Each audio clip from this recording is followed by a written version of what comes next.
So I did decide to go with one video a month as opposed to one video a week, trying to update everyone as I went along. I realized I liked the conciseness of one video as opposed to like the choppiness of one video a week. It is what it is, girl. So I figured I could do a month update at the end of the month, so I can tell you everything that I've been up to and just show you what I've been doing and update you on the list and how everything's been going. And I've been taking notes, and like I have photos and stuff that I felt were pertinent. She's been trying to increase her vocabulary and become a little more smarter, if you will. I don't even know if I said that right, but you know, it is what it is. So everything started in February, and February 10th to be exact. I think the last time we talked was February 9th. So let's get chit-chatting. Let me tell you what everything's, let me gab. Let's catch up, girl. So February 10th, that was my birthday. I went to dinner with like 13 of my friends, and we went to the Olive Garden. I think I told you guys that already. It was a phenomenal night. We were driving to dinner, and we saw a wiener dog in the middle of like a very busy road. And my friend goes, "Lizeth, get it!" I jumped out of this car and ran down the road in my birthday outfit, a dress, running down the road, chasing after this dog. Someone was running down the street, and it was like, "Put your boobies away." And I was like, oh my god, they were in, but I was like, ugh. We made it to the dinner. Dinner was phenomenal. I had a great time. I was so thankful that my friends were able to come together so last minute, you know, just to celebrate my birthday. My birthday plans were different, but being able to do something that I wanted to do, and like with the people that I loved, who loved me, who have been nothing but supportive and like just uplifting since my breakdown. It was the best way that I could have spent my birthday, I think. So I was very thankful and very happy, and I came home, you know, just overjoyed. So that was very fun. So after my birthday, I started feeling a little blue because I was still door dashing, and I was still trying to figure things out. And I was like, well, the 10th was the start of everything for me, the start of this, my list, and like the start of what I wanted to do. And I was like, I was ready to hit the ground running, and I feel like I got to the start and I heard the bell go off, and I just didn't go. I didn't move. And like, I was trying to stay productive, but I felt like I wasn't doing anything towards my goals, and it made me feel really down. So I started trying to do the things that I felt I could do towards my goals and towards, you know, bettering the situation. So I started applying places, and on the 15th, I went into where I work now. I got a job, girl. Yeah, that's spoiler alert. But I went in and I introduced myself to this one place that I applied, and I got hired, which I was very excited about. And that kind of set the tone for me feeling like things had started, and it kind of like pulled me out of this little rut that I'd put myself in, because like working means a lot to me, and I feel like it means a lot to a lot of people, but like as somebody who didn't have the ability to work until they were 21, until I received my DACA paperwork, it's something that I looked forward to for a really long time. It's something that I didn't think was going to be possible for me, and it was something that I now see as a luxury. I'm very grateful and very thankful of the opportunity that I get to work in the United States. And as far as I'm concerned, it's something that, I mean, could be taken away from me any day. As you know, there is no job security with what I have. So I try to the best of my ability, work as hard as I can and do the best that I can with that, which at the moment is not that great because I'm terrible with money and I'm trying to get better at it trying to get better with it. But I'm gonna have to, if I want to do all the things I want to do this year, because that requires some good old budgeting, and your girl does not have those skills at the moment, but she's going to, you know. So once I felt like I hit the ground running, finally, once I felt like I was ready to start, I guess, the race, I hit it a little hard. There are opportunities to pick up hours where I work, and I got excited. I started picking up as many hours as possible, and you know, I continued to do the rest of my routine, which was, you know, walking Cam and then going to the gym, and I was still, you know, trying to do my days, my errands, and hanging out with friends and trying to stay busy and productive. I was essentially doing the productive days I was doing before I was working, on top of that now working. And I'm going to be 100% honest, as much fun as I was having and as great of a time as I was having, because for me there's nothing I love more than being productive, and like at the end of the night laying down and being like, I did so much today, I feel so good. But it started to like take its toll on me a little bit, and after about like 3 weeks of like working 6 days a week and like just hustling as best as I could, I finally was like, I need to take a break, because if I don't slow down, I'm going to hit a wall. And you know, I use a lot of running analogies because like it's the easiest way that I can explain things, like as a runner. I don't know, I'm pretentious, sorry. I'd rather slow down than risk an injury. And as somebody who's gotten injuries before because they got a little like trigger happy and started running 7 miles a day as opposed to the 5 that their body was used to, the first day was great, I felt amazing. The second day I did not feel amazing, and by the third day I had shin splints that took me out of running for a couple weeks. So like, I learned my lesson. Not fast enough, I'd try to walk through those shin splints. Not a good idea. But I learned my lesson with that situation, and I know that it's better to slow down than take yourself out of commission. And I looked at myself, and I was talking to my therapist, and I was talking to the people around me, and I was like, I need to slow down. And so I did.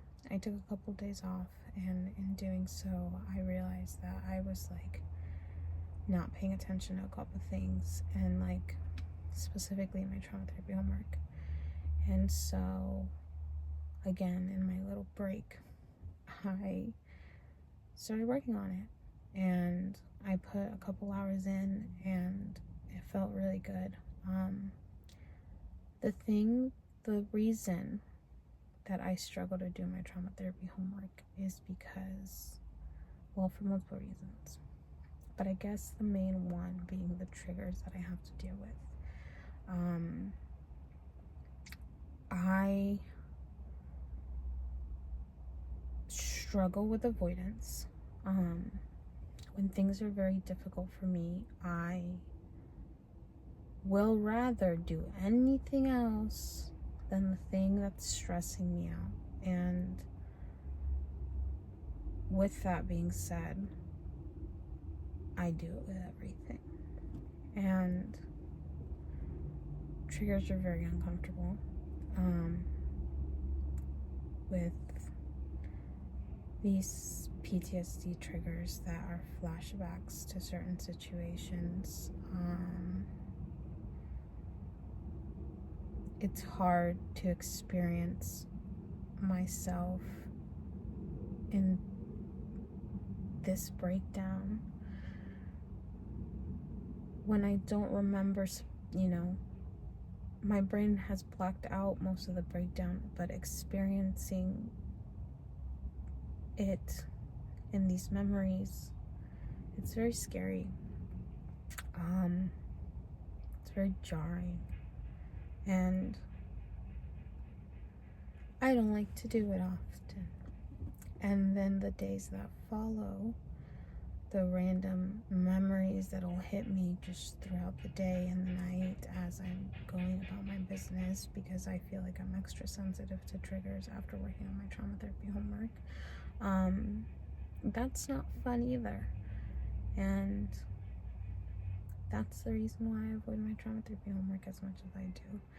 But I was like, taking a day off doesn't mean I get to just do nothing. At least for me, I wish that I enjoyed doing nothing, because it looks fun. And some days, I'm going to be 100% honest, there are days that I love doing nothing. But when you put things off, they just pile up. And I don't like dealing with piled up things. But I understand the, alternative where you need those days off. I just struggle with balance, if I'm being honest. I'm an extremist. I either like one thing or another, and I struggle with seeing the in between. But, so the next thing to talk about, it's going to take a little bit of time, but I feel like that's probably the main reason why anybody would have clicked on this video. So let's talk about it. I went to the first movie with my dad. That's not where you clicked it, but you get backstory. Just kidding. Skip to whenever you need to skip to watch the part you want to watch. I went to the movie with my dad, Madam Web, and it is what it is. This is a movie review. I liked it until I didn't. But it made me think about the reasons why my dad is on the list and why, it mattered to me so much. And I wanted to come on here and have a difficult conversation, because I think that it's important and it matters. And the things that have been happening in my life recently that I've been paying attention to kind of highlight this topic a little bit. And I want to talk about it now.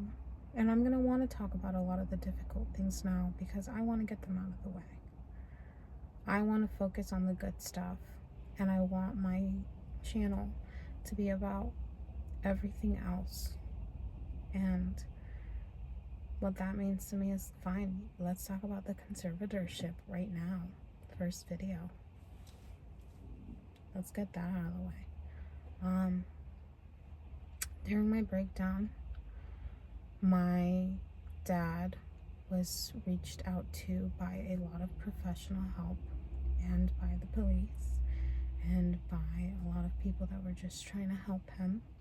And in this story, what I'm about to tell you, let's get a little things out of the way as well. You have the right to your opinion, as do I, and as does everybody in this thing I'm about to tell you. Though I respect yours, I hope you respect mine. I'm never going to sit here and tell you that you're wrong and you should believe what I believe. As far as I'm concerned, I've experienced my life through my eyes, and I can't guarantee you that what I know is right, but I can guarantee you that through my thoughts, beliefs, and heart, I will not tell you I believe in something if I don't believe in it. And with that being said, my beliefs are set in my values and in my truth, and this is based on what I believe and what my dad believes and what other people believed. But you have the right to your opinion. And maybe one day I'll want to hear it and we can have a conversation about it. But today I don't want to hear it, if I'm being honest. Today I'm not asking for a conversation. You're here to hear my story, whether you agree with it or not, or whether you're hate watching, or whether you're just curious, or whether you're just being nosy, or whatever your situation is as to why you're watching. But I'm not asking for a conversation. If you're looking for one, go find the people that are looking to have the conversation about it and talk to them, girl. So let's talk about it. My dad and a lot of people did not know what to do when my breakdown started. And with that being said, he specifically felt helpless. There were a lot of people trying to help him, but what he believed at the time contradicted what people were telling him.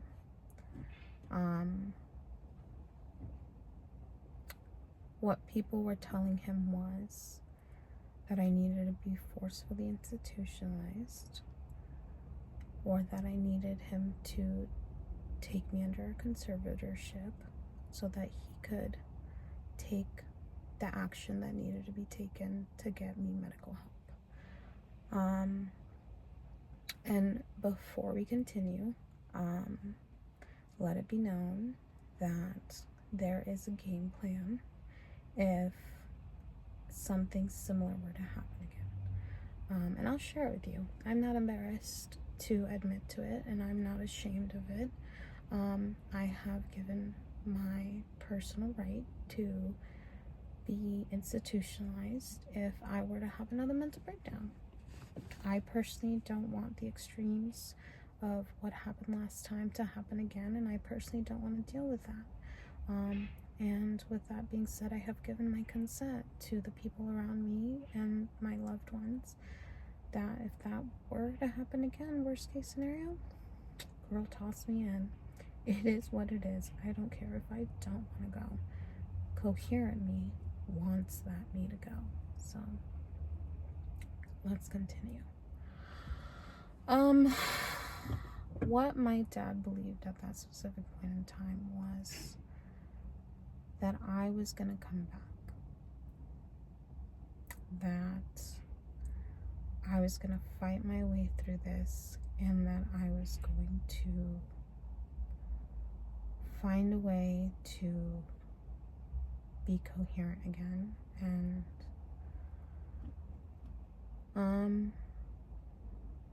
you know, he also believed that I was going to be strong enough to pick myself up from this. And today he believes that I can do anything. So the very least I can do is take this man to go see 6 movies this year, you know?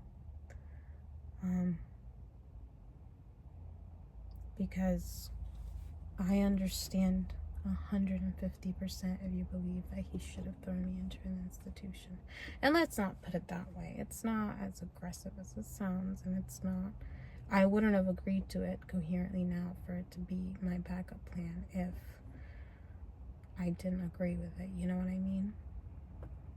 I wouldn't have agreed to have been institutionalized if I didn't believe in it. But he was scared for me, and he didn't want to add trauma to something that he felt was already going to be traumatizing to me.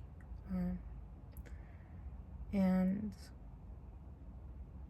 you know, as much as I struggle with the fact that it went for so long and that this is the things that I have to deal with because of that, I am very thankful at the fact that my dad didn't put me under a conservatorship and that I have the freedom to live my life the way that I want to today, because I have a job and I am pursuing this list to do whatever it is that I want to do, and I have the freedom to do so. So, you know, like I said, whatever it is that you believe, I respect. But what I believe is that I'm thankful for my dad choosing not to do it. Because let me tell you about the things I've done this month. On February 14th, I went to this really cool fire show. I don't know what I'm allowed to say on here, but it was a cool fire show with a little plus on the side. And I went with a couple friends, and then on the 17th, we went up to Seattle, and we went to the Plant Expo, and we spent like a couple hours. Parking was $40, excuse me, but it was really, really fun. The 18th is when we saw Madam Web, and then, okay, maybe I haven't done, I also went thrifting this past Saturday. We went to the Goodwill Bins. You know what the Goodwill Bins is? Look it up. My video is getting a little longer. Just do your research. I don't know. What else? Oh, let me update you on the list. Okay, so let me update you on the list, right? I tried running earlier in the month, on February 20th. I wanted to see where I was at, and I like wanted to just feel it out. I hit a 12:04 mile. Not ideal for somebody that's trying to hit a 9 mile. I felt a little timid and a little like hesitant, so I tried again yesterday, and guess who hit a 10:54 mile? It's not like a lot better, but I only really have to shave 2 minutes off my miles, and I'm saying that like that's not really difficult. And on top of that, I have to build my stamina back up to do that times 3.5. But with it being month 1, I feel like I'm not starting as bad as I think I am. I also have not been able to go at it as hard as I would like to. I say as hard as I would like to, with as much intent as I would like to, because of like this new adjustment that I feel like I'm going through with like coming home and like adjusting to a new schedule. I'm just adjusting, period. I realized something. I started my shoes on January, so my shoes aren't gonna be matched up to finish in the year because I started them in January, not February. So my shoes have 100 extra miles on them from the month prior. I decided I'm gonna give myself a little leeway. I'm still gonna allow myself to finish both shoes, but that means I'm gonna start a 3rd pair of shoes if everything goes correctly by the end of the year. So I would have touched 3 shoes, which I think is really cool. I'm still closing out 2 shoes and hopefully hitting my 1,000 miles. We'll see. Camden's training has been going really, really well. We are working on it practically every day, if not like 5 to 6 times a week. I wish I could show you guys the training, but I hold the leash in this hand and hold the leash in this hand. So it's not like I can record it. Once I figure out how to do that, I 100% would like love to show you guys. But he's gone from like free roaming as we walk to like walking right next to me on my left, to signaling me when he needs to, you know, walk away for a second, to coming back. He doesn't always come back, if I'm being honest. But if I say come back, sometimes he comes back. So we're working on it. And last but not least, oh my goodness, guess who finished mind mapping? I did. I rated it an 8 out of 10. It was actually very, very helpful. I'm going to be 100% honest. All the things that I learned from it, I have been using. It was a tiny bit repetitive, but an 8 out of 10. An 8 out of 10. This month's book is called Can't Hurt Me by David Goggins. It was actually a birthday present this year, and I know a little bit about the author. He is a, I believe, a personal trainer. I think he's both. And I follow him on Instagram, and he seems like just a go-getter. Like, he's the kind of person that wakes up and runs like 8 miles in the morning, and then like goes about his day at 6 a.m. You know what I mean? Like, he's one of those people. So I can only imagine what he has to say. Let's see how many pages this one is. Did I tell you how many pages the last one was? I don't remember. The last one was 174. It wasn't that big. This one is 362. So let's read about the author. He's a retired Navy SEAL. Okay, that makes more sense. So he's a Navy SEAL, which explains a lot. And I'm really excited to read this book. I'm really excited to see what he has to say. So that is the end of the video. I hope you guys got what you wanted out of it, whether it was just to see about the conservatorship, or whether it was to hear about the update on the list, or whether it was just to see what your girl was up to. You know, thank you for watching, or thank you for not watching, whatever it is that you're doing. See you next month, girl.